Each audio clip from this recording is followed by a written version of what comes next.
Have you ever wondered why those who play nice are stepped on, while the cold and calculated rise to the top?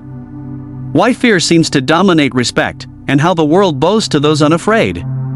Today, we expose the brutal truth: you fear others, and that fear keeps you powerless. But what if you could kill that fear and become the one who was feared instead? Understanding fear. The chain that binds you to understand fear is to understand control, not the control you exert over others, but the control others exert over you, silently, invisibly, and without mercy. Fear is not just an emotion, it is a chain. It wraps around your decisions, your voice, your instincts, and your actions. When you fear someone, you give them authority over you without them ever needing to lift a finger. They live rent-free in your mind. You begin to tailor your choices, your words, even your silence, around their presence. This is not power, it is servitude. The one who fears is already conquered. The battlefield doesn't need to be fought if one side has already surrendered mentally. Before swords are drawn, before words are spoken, before power plays begin, the one who fears has already begun to shrink. And here lies the tragedy: he may still look strong, he may still act tough, he may still speak with confidence, but his fear bleeds through in hesitation, in the way he pauses before speaking, in the way he avoids confrontation, in the way he seeks approval, and permits others to decide his fate. Those who operate without fear possess a terrifying advantage. Not because they are reckless, but because their mind is unshackled. Fear clouds perception, it distorts threats, it exaggerates consequences. When you fear others, you elevate them to gods while reducing yourself to a subject. You begin to believe they know more, can do more, are more, and slowly, you forget that they too are fallible, mortal, insecure, and often driven by their own fears. The illusion of their superiority is built inside your own mind.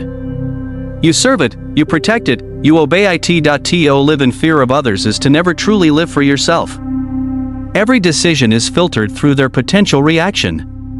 You say less than you mean, you act smaller than you are, you water yourself down, hoping to offend no one, to trigger no wrath, to escape unnoticed. But the world does not reward invisibility, it punishes it. And those you fear, they see it, they smell it. Just as animals detect weakness in the herd, people instinctively detect fear, and they press on it.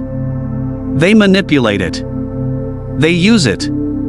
They exploit the one who dares not speak his mind, who backs down when challenged, who says yes when he wants to say no. Fear turns you into prey. The eyes you look into are not always your enemies, but when you approach them with trembling deference, you invite dominance, you invite control. You've already agreed to a hierarchy, and you've placed yourself beneath them. The problem isn't them, it's your internal submission. Even worse, fear is contagious. The more you display it, the more it spreads. Others begin to treat you as someone whose boundaries are flexible, whose convictions can be bent, whose time can be stolen. You train the world how to treat you by what you tolerate, and fear makes you tolerate far too much. You let insults slide, you let lies pass, you allow betrayal, all because you don't want conflict. But conflict is the fire in which power is forged. If you fear it, you will never possess it. The irony is that most of those you fear are no stronger than you. What separates them is not strength, but boldness. They have trained themselves not to fear the backlash, the opinion, the threat of being disliked, and in doing so, they have trained others to respect them. You, on the other hand, train others to test you, and the more you back away, the more they close in. Fear does not protect you, it exposes you. It tells others exactly where to strike. It is the weak point in your armor, the tremble in your voice, the hesitation in your step. Once revealed, it invites attack, not compassion. The world is not built to spare the fearful. It rewards the one who moves forward, even when others say you shouldn't. It bows to those who do not bow first. The brutal truth about power and righteousness: the world is not governed by fairness, it is governed by force, calculated, strategic, and often merciless. Those who still believe that righteousness is the key to power are living in a dream designed to keep them docile. The righteous man seeks justice, plays fair, and obeys the rules he did not create. The ruthless man rewrites the rules to serve his will. Power is not a reward for moral virtue, it is a consequence of strategic aggression. It is taken by those who dare to seize it, not those who wait to be recognized for their goodness. The fantasy that the pure will inherit power is a dangerous illusion. The righteous man waits for permission, he asks, he hopes, he believes that if he does everything correctly, the world will eventually notice his worth. But the world is deaf to quiet goodness, it does not notice restraint, it does not applaud patience.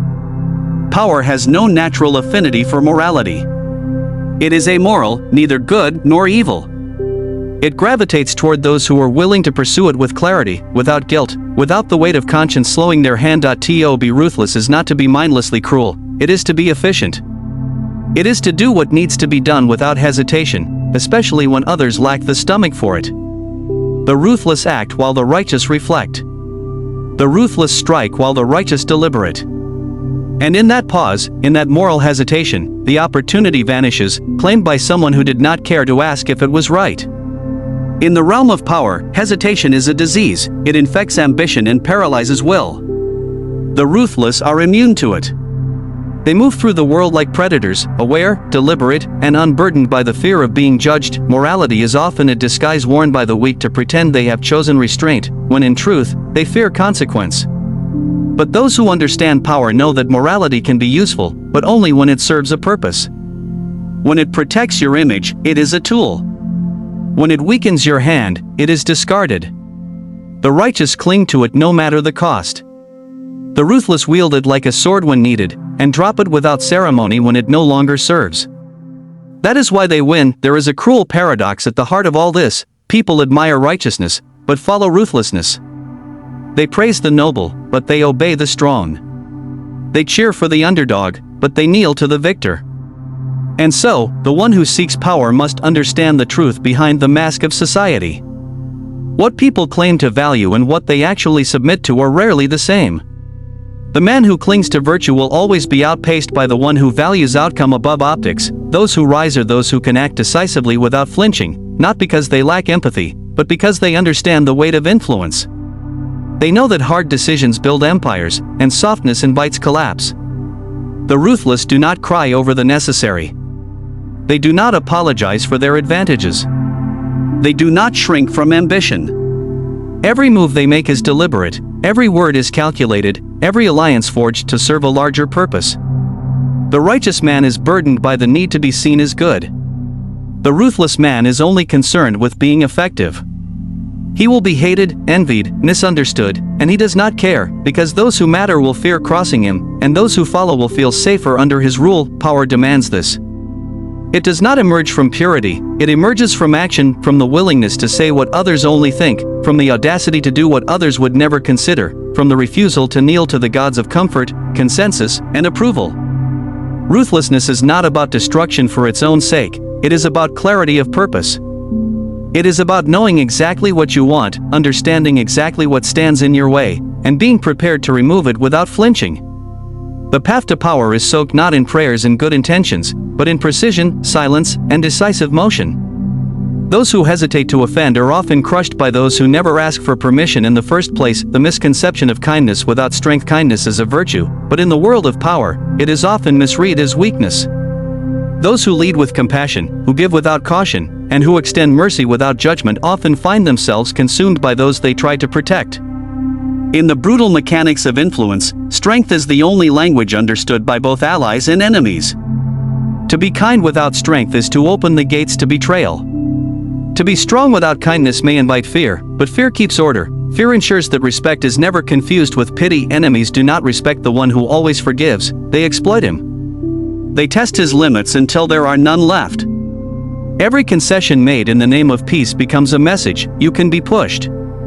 Every soft response to aggression tells them they have room to advance.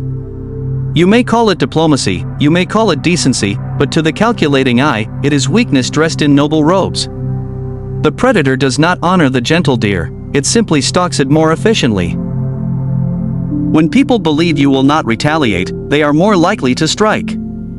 They will take more, demand more, disrespect more, because they know the consequences are negligible. You have made it safe for them to harm you. This is the cost of unguarded kindness. It does not neutralize enemies, it energizes them. It gives them confidence. It tells them they have power over you, not because they earned it, but because you gave it freely in your desire to appear good. True strength is not about shouting or domination, it is the quiet, immovable posture of someone who will not be disrespected, who will not tolerate repeated offenses, who will act with precision when lines are crossed. This strength breeds respect, And that respect is the foundation of any true peace. Because peace built on fear of consequence is real, peace built on your kindness alone is temporary and fragile. There is a critical misunderstanding among those who believe that kindness should be unconditional. They forget that the world does not reward purity, it rewards clarity. The clearest message you can give to any potential enemy is this: I am fair, but I am not soft. I am reasonable, but I am not forgiving to those who test me. I give, but I do not tolerate being taken from without. Without that message, without that boundary, your kindness becomes a currency that others will spend freely, without gratitude, and this extends beyond enemies. Even those closest to you will observe how you handle disrespect.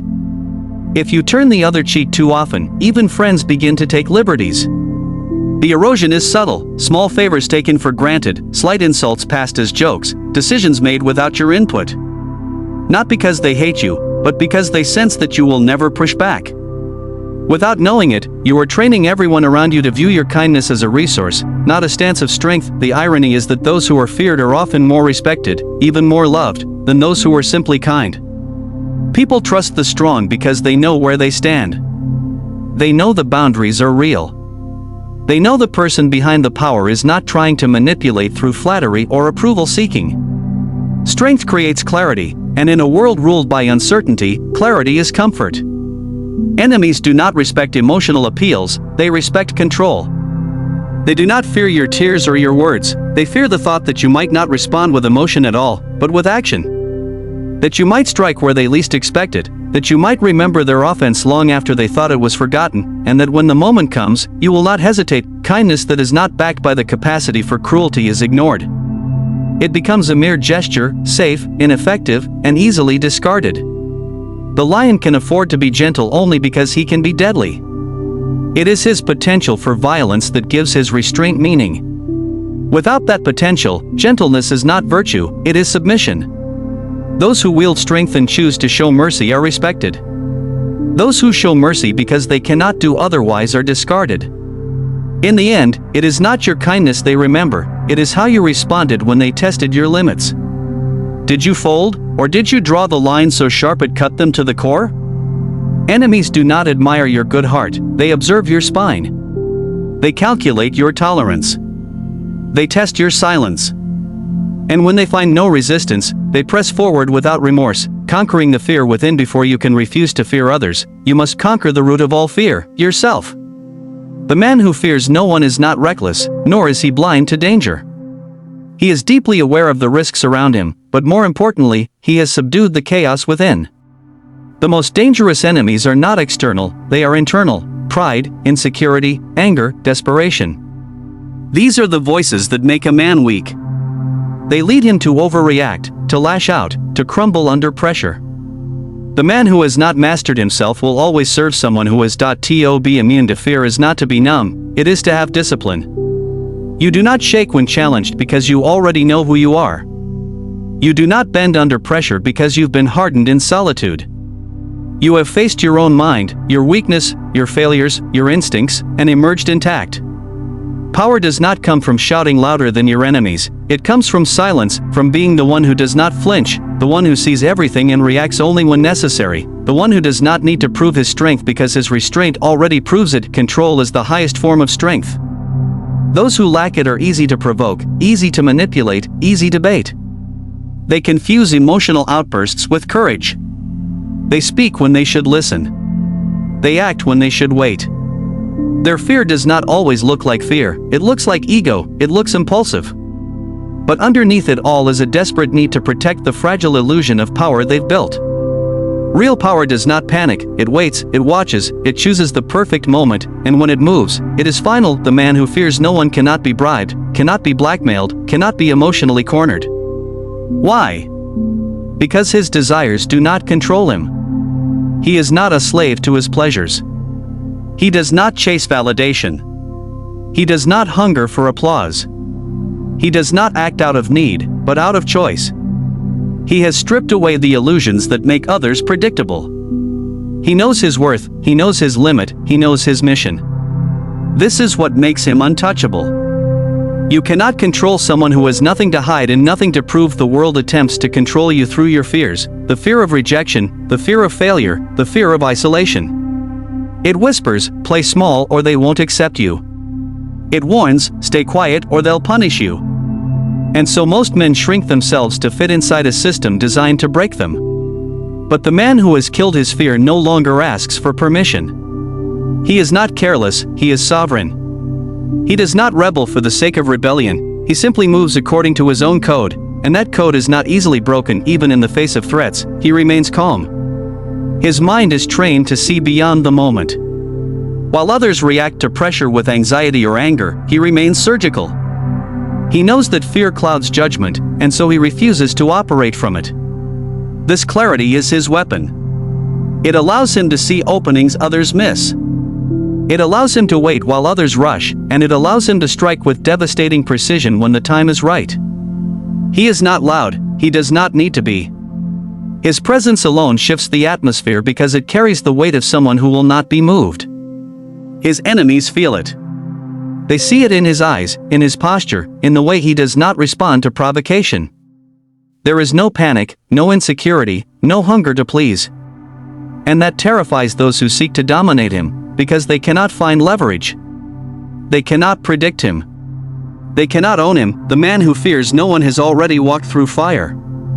He has already died 1,000 deaths in his mind. He has already lost, suffered, and risen. He does not fear being broken again because he has learned how to rebuild. His confidence is not loud, but it is absolute. It is the kind of certainty that cannot be taught. It is earned in solitude, in hardship, in quiet defiance of every voice that told him to kneel. What truly makes a man fearless is not arrogance, it is discipline, self-mastery, and a ruthless clarity of purpose. He does not chase safety, he creates it. He does not seek peace by appeasing others, he achieves it by being the kind of man no one wants to provoke. He is dangerous not because he wishes to harm, but because he has the strength not to, and when the time comes to act, he does so with a precision that leaves no room for resistance. You were not born to cower before the world. You were not made to flinch at the opinions of lesser men or to beg for approval from those who would never offer you power. The path to sovereignty is not paved with kindness, righteousness, or fear. It is carved in silence, forged through discipline, and marked by the cold decisions that others are too afraid to make. The man who fears no one is not without feeling, he is without illusion. He sees the world for what it is, not what he wishes it to be. He knows that power bows not to morality but to will, that enemies will test you until you give them reason to stop, that respect is earned not through generosity but through the quiet capacity for decisive action. He does not wait to be chosen, he chooses. He does not hope to be protected, he becomes dangerous. His power begins where fear ends, and fear ends when he learns to master himself. If you are tired of being underestimated, disrespected, overlooked, then understand this: you do not need to be loved, you do not need to be understood, you need to be undeniable. Fear no one, and the world will begin to fear.